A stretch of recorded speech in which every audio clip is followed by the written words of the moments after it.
వాసుదేవ వాసుదేవ వాసుదేవ. కృష్ణం కమలపత్రాక్షం పుణ్యశ్రవణకీర్తనం వాసుదేవం జగద్యోనిం నౌమి నారాయణం హరిం.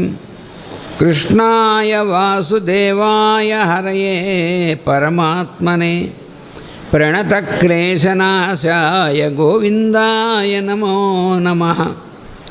వందే శ్రీరాధికాం దేవీం బృందారణ్యవిహారిణీం యస్యాః కృపాం వినా కోపి న కృష్ణం జ్ఞాతుమర్హతి.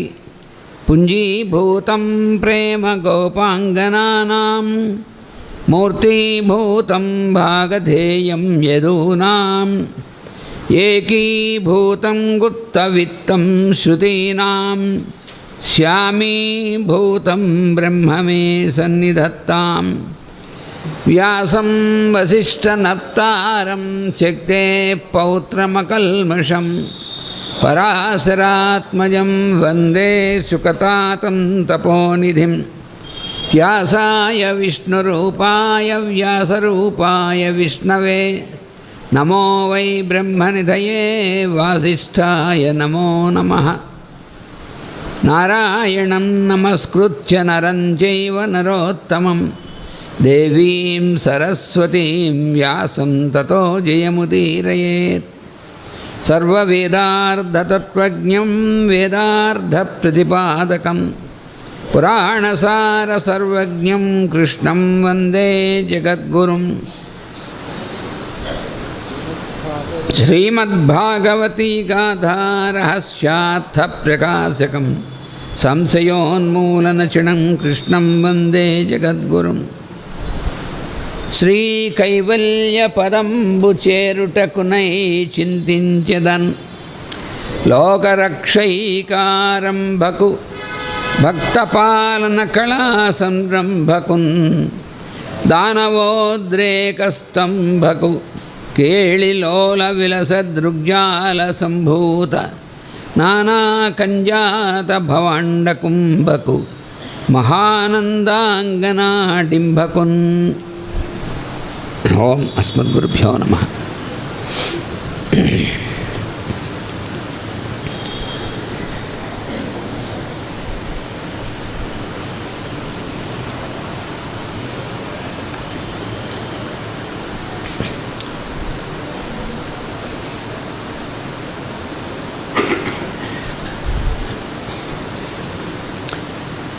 దేవహూతికి కుమారుడి రూపంలో ఉన్నటువంటి గురుస్వరూపుడైనటువంటి శ్రీమన్నారాయణుడు కపిలుడుగా ఆయన ఇస్తున్నటువంటి ఉపదేశంలో మరికొన్ని అంశాలను ఇప్పుడు మనం ఇందులో చెప్పుకుంటాం. మౌనం అభ్యసించుట చాలా ఘనం అన్నాడు ఆయన. అంటే మాస్టర్ గారు చెప్తున్నారు, మౌనం అనగా మాట్లాడకుండుట అని కొందరు అభిప్రాయం. అది సరికాదు. మాట్లాడవలసిన ఆవశ్యకతను తగ్గించటం మౌనము అన్న. అంటే మనం మాట్లాడేటువంటి దాంట్లో ఇంచుమించు ఎంత తక్కువన్నా 75% అక్కలేని మాట్లాడుతూ ఉంటాం. అందుకని అవి తగ్గించుకోవడం చేయడం అనేటువంటిది మౌనం అనే అర్థం. కానీ మాట్లాడకుండా ఉండడం మౌనం కాదు. మాట్లాడకుండా ఏం చేస్తారంటే అది ఏదో కాగితం పెట్టో పలక పెట్టో రాసుకుంటూ ఉండాలి. ఏదేమి మాట్లాడవలసిన ఆవశ్యకతను తగ్గించుకుంటే మౌనం. దీనివలన చేయవలసిన పనులు సకాలమును చేయుట అలవడను. అంటే మాటలు అనవసరమైనటువంటివన్నీ ఎలిమినేట్ చేసేస్తే అవసరమైనటువంటి మాటలు మాట్లాడుతుంటే చేయవలసిన పనులు సరైనటువంటి సమయంలో చేసేందుకు అవకాశం ఉంటుంది. వాదముల్లోనికి దిగునట్టు బుద్ధి భగవంతునిపై మరలవలను. మనం డిస్కషన్స్లోకి తొందరగా వెళ్ళేటువంటి బుద్ధి ఒకటి ఉంటుంది. ఏ రకమైనటువంటి వాటిలోకైనా వాదనలోకి వెళ్ళేటువంటిది. అది ఇంట్లో ఒకళ్ళతో ఒకళ్ళు అవ్వచ్చు, బయటనవ్వచ్చు, ఏం అవ్వచ్చు. అందుకని ఆ వాదనలో దిగుదామనేటువంటి బుద్ధిని భగవంతుడిపై మరలించమన్నాడు. ఇద్దరు వాదించుకొనుచున్నను వారిలో భగవంతుని చూచి తాను మానసికంగా వాదనలో దిగకుండా నేర్వవలను. ఎవడో ఇద్దరు వాదించుకుంటున్నారు అనుకోండి, నువ్వు అక్కడ ఉన్నావు అనుకోండి, వారిద్దరిలో ఉన్న అంతర్యామిని చూసి నువ్వు అందులో దిక్కకుండా ఉండవే. నువ్వు కూడా అందులో ఎంటర్ అయిపోకూడదు వాదనలోకి. అప్పుడు నోటితో వాదించుట ఉండదు.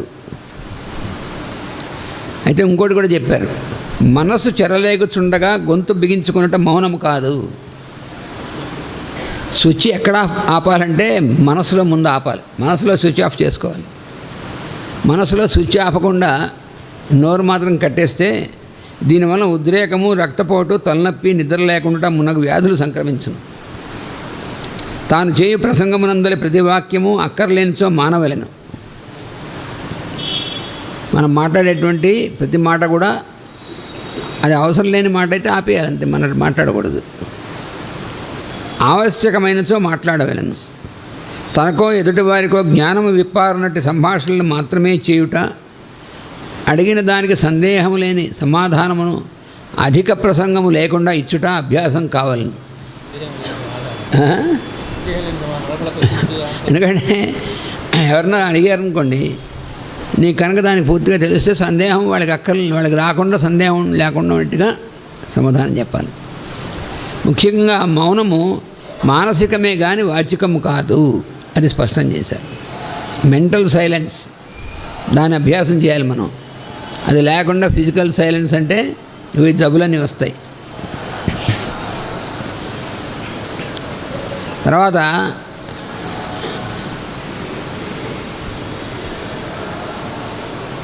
సంతుష్టుడు అంటే ఏమిటో చెప్తున్నారు. ఆయన చెప్పాడు, సంతుష్టుడు అలాంటి వాడు ఉండాలి, అభ్యసించాలని. సంతుష్టుడు అనగా సన్నివేశం బట్టి సంతోషించేవాడు కాదు.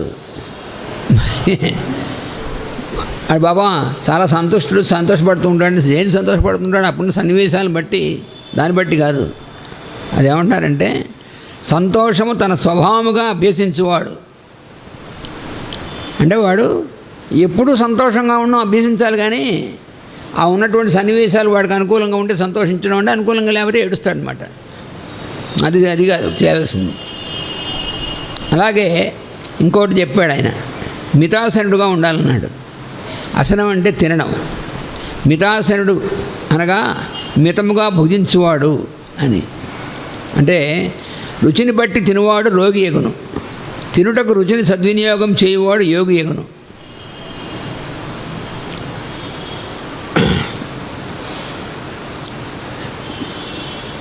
మితముగా భుజించుట అనగా తక్కువ భుజించుడు అని అర్థం కాదు. మీరు మితంగా తినండి అంటే అయ్యో నా ఆకలేస్తున్నా కూడా తక్కువ తినమన్నారని భయపడకూడదు. అందుకని మితంగా తినడం అంటే ఏంటో చెప్తున్నారు. మితి అంటే సంస్కృతంలో మితి అంటే కొలత అని అర్థం, మెజర్ అని అర్థం. ఆ సంస్కృతంలో ఉన్న మితి అనేటువంటి మాట ఇంగ్లీష్లోకి మెజర్ అని వచ్చింది, మీటర్. మితి అనేటువంటి పదం నుంచి మీటర్ అనేటువంటి పదం వచ్చింది, అంటే కొలత అని అర్థం. అందుకని మితముగా భుజించడం అంటే ఏమిటంటే కావలసినంత మాత్రము భుజించుట. అక్కడ కూడా కావలసినంత మాత్రం అంటే మళ్ళీ ఏం చేస్తాం, మన మనసుకు కావాల్సినంత మాత్రం కాదు, అది జాగ్రత్తగా చేసుకోవాలి. మన శరీరమునకు ఎంతవరకు కావాల్సిందో అంత మాత్రం. ఎందుకంటే మనస్సు శరీరానికి కావాల్సిన తిన్న తర్వాత కూడా పర్లేదులే ఇంకా తినే అంటూ ఉంటుంది. అందుకని మనస్సుని మాత్రం నమ్ముకోకూడదు, చాలా జాగ్రత్తగా ఉండాలి. మన మోసం మన ముందే చెప్పారు, మన బంధించడానికి కానీ మోక్షం చేయడానికి కానీ మనసే కారణం అని. అందుకని మనస్సు అది కొంచెం రుచిగా ఉందనుకోండి, ఈ రోజు తినే తర్వాత చూసుకుందామని చెప్తుంది. అందుకని అలా చేయకూడదు. అందుకనే మన మందురా స్క్రిప్చర్లో మాస్టర్ గారు భగవద్గీతను ట్రాన్స్లేట్ చేస్తూ ఈ సందర్భంలో చెప్పారు, యోగం అంటే ఏదంటే నువ్వు తిను అంటే యోగం కాదు, లేదా నువ్వు ఎంత కావాలంటే అంత తిను అంటే యోగం కాదు. Eat as much as you can, అది కాదు. Eat as much you need, నీకు ఎంత కావాలని తిను, అది కూడా కాదు. Eat as much as is needed అన్నారు అక్కడ. యాజ్ ఈజ్ నీడెడ్, నీ శరీరానికి ఎంత అవసరమో శరీరం చెప్తుంది నీకు, అంత మాత్రమే తినడం అనేటువంటిది. అది మితాహారం అంటే.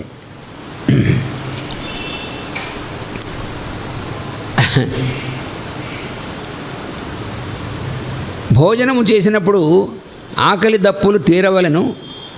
ఆయుర్వేదంలో ఏం చెప్పిందో చెప్తున్నారు అది కూడా. ఆకలి దప్పులు తీరవలను, డొక్కలు ఉబ్బరాదు, పొట్ట బరువెక్కరాదు, మాట్లాడుటకు, నవ్వుటకు, అరచుటకు, దగ్గుటకు బాధ కలగకున్నట్లు భుజించవలను అని ఆయుర్వేదం చెబుతున్నది. అలాగే భగవద్గీతలో ఏం చెప్పాడు, తిండిపోతునకు కానీ ఆకలిచే మాడునట్లు స్వల్ప భోజనం చేయువానికి కానీ, నిద్రపోతునకు కానీ నిద్రమాని అభ్యాసం చేయువానికి కానీ యోగం అబ్బదు అని భగవద్గీత చెప్తుంది. సమత్వం యోగ ఉచ్యతే అన్నాడు భగవద్గీతలో. బ్యాలెన్స్గా ఉండడమే యోగం అంటే ప్రతి విషయంలో. అందుకని తిండిపోతుగా ఎక్కువ తినేయడం యోగం కాదు, అలా నేను యోగం చేస్తాను మార్చుకోవడం యోగం కాదు, రెండు తప్పే. అలాగే ఎక్కువ నిద్రపోవడం యోగం కాదు, నిద్ర మానేసి నేను ఆధ్యాత్మిక సాధన చేస్తుంది నిద్రపోకుండా కూర్చున్నాను అనుకోండి, అది తప్పు. ఆహారము, నిద్ర ఇవన్నీ కూడా శరీరానికి సంబంధించినవి. అందుకని శరీరం చెప్తుంది మనకి ఎంతవరకు అవసరమో అంతకంటే తక్కువ కానీ మించి కానీ చెప్పేటువంటిది మనస్సు. అందుకని రిక్వైర్మెంట్ అంటే శరీరానికి సంబంధించింది. అందుకని మాస్టర్ గారు పతంజలి యోగ సూత్రాల్లో మనకి వివరణ ఇస్తూ నీడ్స్ అండ్ డిజైర్స్ అన్నారు. నీడ్ అంటే ఆవశ్యకం అవడం అంటున్నది, డిజైర్ అంటే కోరిక.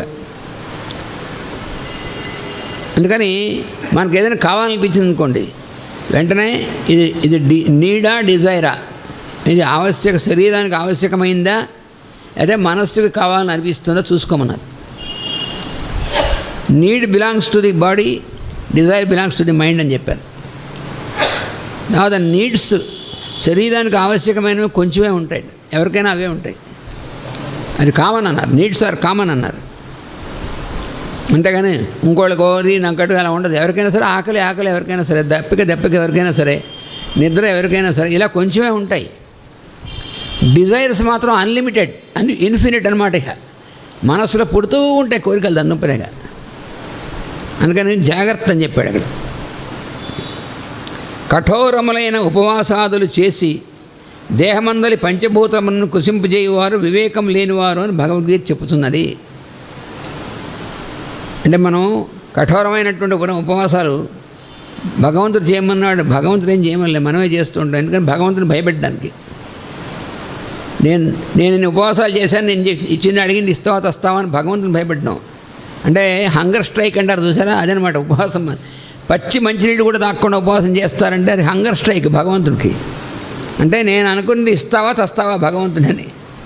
నువ్వు ఎంత గింజుకున్నా అది చేసిన మాత్రాన భగవంతుడు ఏం భయపడ్డా నిన్ను చూసి నీకు ఇచ్చేయడానికి. అందుకని అలాంటి పిచ్చి వేషాలు వేయకూడదు. హితమైన ఆహారమును ఎన్నుకొని మితంగా భుజించుట సాధన. ఆ తర్వాత ఇంకోటి చెప్పాడు ఆయన కపిలుడు, ఏకాంతిగా ఉండాలి అన్నాడు. నువ్వు ఒక్కటిగా ఉండాలి.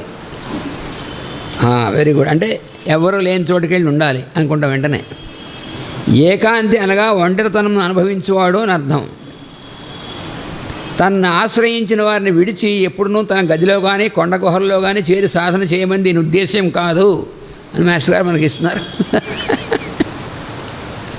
వాడికి జ్ఞానం వచ్చింటే వాడికి నన్ను ఏకాంతంగా ఉండాలనిపించిందా, అంతే ఇంట్లో పెళ్ళాం పిల్లల్ని వీళ్ళందరినీ వదిలేసేసి వాడు గదిలో కూర్చుని తలుపు తీసేవాడు చంపేస్తా అంటాడు భార్యని. ఎందుకంటే సాధన చేసుకుంటాడు. వాడు తలుపు తీసేస్తే భార్యని చంపేస్తాను వాడు సాధన అంటే వాడు వెళ్ళకాడు, వాడు సాధన అంటాడు పైగా దాన్ని. మాస్టర్ నారద భక్తి సూత్రాల్లో మరీ చెప్తారు. వాడు బాలకృష్ణుని ఉపాసన చేస్తాను, వాడు వెన్న పెట్టుకుని వాడు కూర్చున్నట్టు, వాడు కళ్ళు మూసుకున్నాడు, బాలకృష్ణ మంత్రం చదువుతున్నాడు, కళ్ళు తెరిచేవాడు వెన్న మాయమైపోయింది. వాడు మనవాడు వచ్చి తినేశాడు. ఇక మనవాళ్ళలాగే వాడు పాక్కుంటూ వస్తాడు, వాడు తినేస్తాడు. వీడి ఒళ్ళు మండిపోయింది, భార్యని పిలిచి చంపేస్తాను, నరికేస్తాను, ఎందుకు మనవాడిని ఎందుకు రానిచ్చామంటట. అదేమిటిది అంటే మాస్టర్ గారు ఏమన్నారంటే, నువ్వు దేనికి ఉపాసన చేస్తున్నావు, బాలకృష్ణుడు కదా, మరి మనవాడు బాలకృష్ణుడు కదా, అంటే బాలకృష్ణుడు అంటే వేరే నీకు ప్రత్యేకంగా వస్తాడా, నువ్వు వాడికి పెట్టడానికే వెన్న పెట్టావు, వాడే తిన్నాడు, ఏం మారావు, ఇదే ఉపాసన అంటే అని చెప్పారు. అంటే మనం అందుకని ఏకాంతమనగా అందరిలోనూ ఒక్కరినే చూచుట ఎందరిలో ఉన్నను తాను ఒక్కడే ఉండగలుగుట లేనిచో భారత భాగవతాది గ్రంథములందు నారదాది సత్పురుషులను ఏకాంత ముఖ్యులుగా వర్ణించుట ఎట్టు సాగును. మాస్టర్ గారితో ఒకళ్ళు వచ్చిన్నారు, ఏమంటే మీతో ఏకాంతంగా మాట్లాడాలన్నారు. అంటే అది ఎలా సాధ్యం? సాధ్యం కాదు. అదేమిటిది వాడికి అర్థం కాలే. అది ఇంపాసిబుల్ అన్నారు మాస్టర్ గారు. అదేమిటి మరి ఏకాంతంగా అంటే నీ ఉద్దేశం ఒక్కడనే కదా, మరి నువ్వు ఉన్నావు నేనున్నాను, ఏకాంతం ఎలా అవుతుందన్నారు. మాస్టర్ గారు ఏం చేస్తుంటే కీలెరిగి వాత పెడతారంటే అలా పెడితే కానీ మనకు అర్థమైపోదు. అలాగే మననశీలుడు కావాలన్నాడు కపిలుడు. మననశీలుడు అనగా ధ్యానం తన స్వభావముగా ఏర్పడినవాడు. దేనిని చూచుచున్నను, ఎవరితో వ్యవహరించుచున్నను వారిలోని భగవంతునితో ధ్యానము వ్యవహరించుట మననశీలము. అలాగే మత్సరం ఉండకూడదన్నాడు. మత్సరం అనగా ఒకరికి ఉన్న దాన్ని చూచి బాధపడుట, దీనివల్ల నిరంతరం దుఃఖం కలుగును. అది మత్సరం అంటే.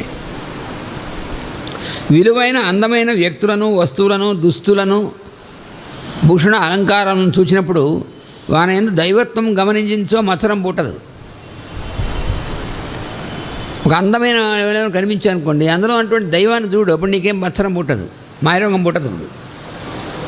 అలాగే వాడు ఎవడో మంచి ఒక నగ చేయించుకుందాం అనుకోండి, అది చూసి మన ఏడుపు రాదు, ఎందుకంటే అందు కూడా భగవంతు స్వరూపమే. అలాగే ఎవరితో అయినానో మిత్రభావమును అభ్యసించవలను. తాను ద్వేషించి నిందించువాని ఎడల ఇది ఎట్లు సాధ్యము అనకూడదు. వాని హితము కోరి సంభాషించుట, పనిచేయుట మిత్రత్వమే అగును. అలాగే దయాగుణం ఉండాలని చెప్పాడు ఆయన కపిలుడు. దయాగుణం అభ్యసింపవలను. ఆత్మజ్ఞానం అలవర్చుకోలేవలను. అంటే శరీరము ఆత్మ కాదనియు, అంతర్యామి ఆత్మనియు, అతడే పరమాత్మనియు తెలిసి చరించుట. తన శరీరమునందును తనపై ఆధారపడిన వారి అందును ఆత్మబుద్ధి తగదన్నాడు. ఎందుకంటే ఇది బంధానికి కారణం అవుతుందన్నాడు. అంటే దాని గురించి చెప్తున్నారు. తన శరీరం అలంకరించుకొనుటలో ఎక్కువ కాలం వ్యర్థం చేయరాదని అర్థం దీనికి.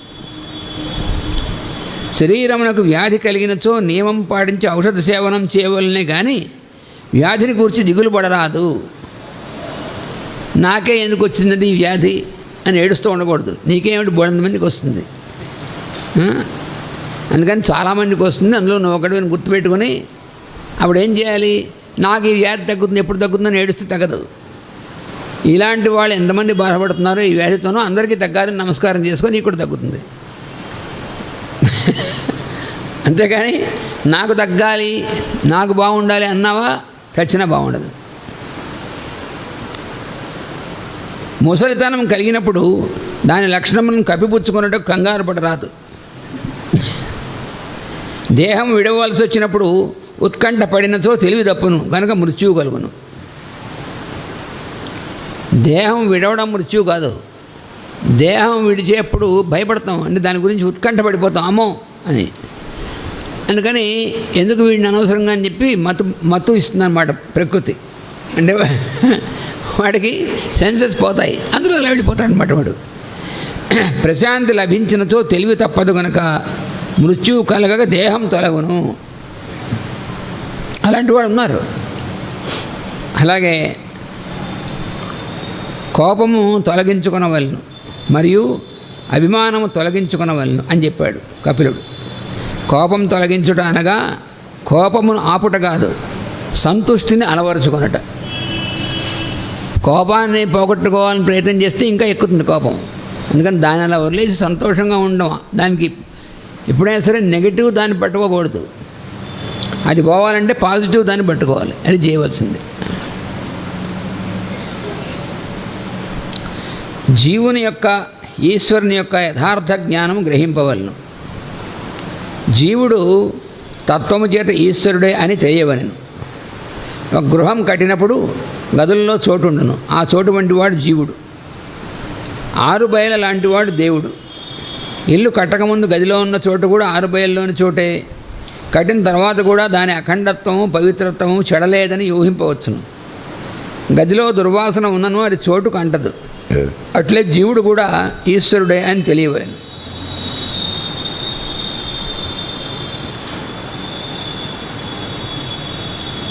దానివల్ల ఏమవుతుందంటే దీంతో బుద్ధిని ఇంద్రియముల వైపుకు మనస్సుగా ప్రసరించుట మాని తన వైపునకు మరలి తానుగా ఉండును. బుద్ధి యందు సంకల్ప వికల్పములు మొదలగు స్థితులన్నీ కరిగి తానుగా ఉండను.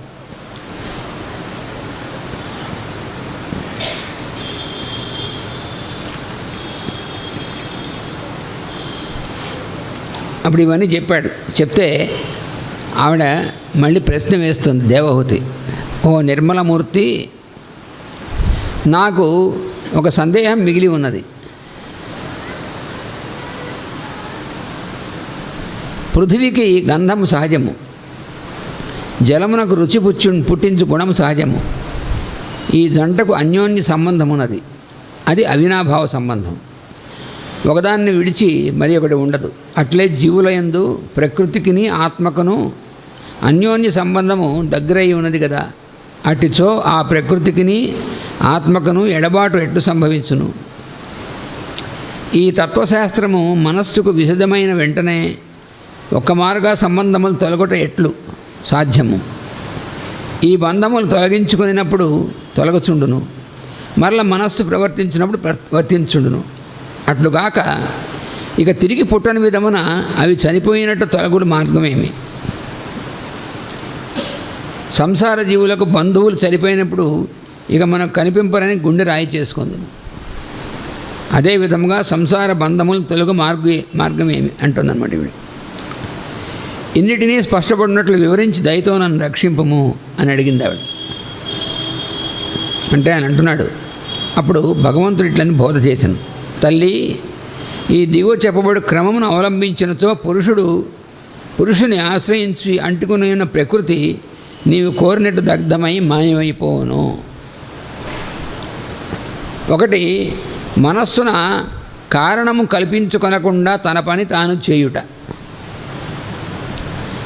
మనం స్వధర్మ ఆచరణ అంటే మనం చేయవలసినటువంటి పని ఏదైతే ఉందో దాన్ని కారణానికి అంటించుకోకూడదు. నిష్కారణంగా ఏం కారణం లేకుండా మనం చేయవలసింది కాబట్టి ఈ పని చేయాలి. ఏదైనా సరే మనం చేయవలసిన పని ఏదైనా సరే, అదే భగవద్గీతలో కూడా యత్ కరోషి యదస్నాసి యద్జుహోసి దదాసి యత్ తపస్యసి కౌంతేయ తత్కురుష్వ మదర్పణం అన్నాడు. ఆయన చెప్పినవన్నీ కూడా చేయవలసిన పనులు, ఎంతగాని చేయదగిన పనులు, చేయవలసిన పనులు, ఎంతగాని చేద్దాం అనుకున్న పనులు కావు.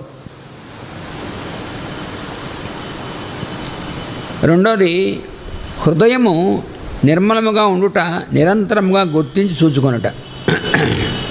అంటే ఏమిటంటే మేస్టారు చెప్తున్నారు, నిర్మలత్వములకు ప్రతిబంధకముల ఈ భావములు ఎట్టివో గుర్తుంచుకొని తొలగించుటకు యత్నము చేయరాదు. మనం ఏం చేస్తాం, వెంటనే ఏవైతే వీటికి నిర్బంధకంగా ఉన్నాయో లక్షణాలు వాటిని తొలగించుకునేటువంటి సాధన చేస్తాం. అలా చేస్తే ఏమవుతుంది, ఇంకా ఇరుక్కుంటాం. అది ఎలాంటిది అంటే, ఒక చోట ఒక బురద ఉందనుకోండి, అందులో ఒక కాలు పడింది, ఆ కాలు అందులోకి దిగుతూ కూరుకున్నట్టు ఉంటుంది. అప్పుడు ఏం చేయాలి, మనం ఇంకోటి సహాయం తీసుకుని బయటికి రావాలి. అంతేగాని రెండో కాలు కూడా వేసామనుకోండి, రెండు దిగిపోతారు పూర్తిగాను.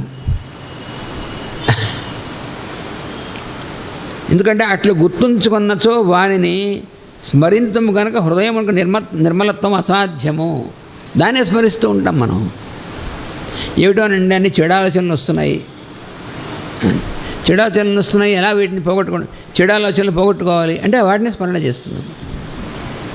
చెడు ఆలోచనలు వస్తున్నాయంటే వాటిని స్మరణ చేయకూడదు, ఇవి పోవాలి అనుకోకూడదు. అప్పుడు మరి ఎలాగండి పోతాయి? మరి చాలామంది అడుగుతూ ఉంటారు, చాలా చెడు ఆలోచనలు వస్తున్నాయి, మనసులో చెడ్డ థాట్స్ వస్తున్నాయి అంటే మన నిత్యము ప్రేయరు లేకపోతే పూజ ఇవన్నీ చేసుకుంటున్న వాళ్ళకి కూడా